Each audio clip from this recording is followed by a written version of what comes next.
Hi friends, நாங்கள் பழனிக்கு எங்கள் ஃபேமிலியோடு போயிருந்தோம். நாங்கள் பஸ்ஸில் போகும்போது வீடியோ போட்டிருந்தோம் பாருங்கள்.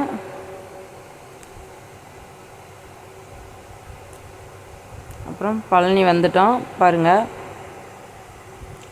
பழனியில் பழனி அடிவாரம் பாருங்கள்.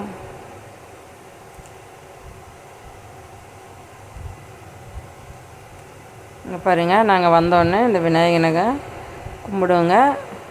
இவர் தான் பழனி மேலே எடுத்துகிட்டு போகிறதுக்காக ஃபோன் எடுத்து போகிறதுக்கு அங்கே முடியாதுங்க. அதனால் கீழே வச்சுட்டோம். வீட்டுக்கு வந்தோம். இதனால் வீட்டுக்கு வந்தோடனே மழை வந்துச்சுங்க. கடலக்கொட்டை போட்டோம். காராமணி, பச்சைப்பயிர், உளுந்து எல்லாம் வரைச்சிங்க காட்டில். அடுத்த நாள் காலையிலாம் பாருங்கள், பாப்பா கையில் காமிக்குது. உங்கள் ஊர்லேயும் மழை வந்ததான்னு எங்களுக்கு கமெண்ட் பண்ணுங்கள். பாருங்கள், நாங்கள் எப்பயுமே டிராக்டரியில் தான் வேர்க்கடலை போடுவோம், கடலக்காய். பாருங்கள், அதை நாளைக்கு வீடியோ போடுறோம். அந்த காடு கொத்துறது பாய் அடுத்த வீடியோவில் பார்ப்போம்.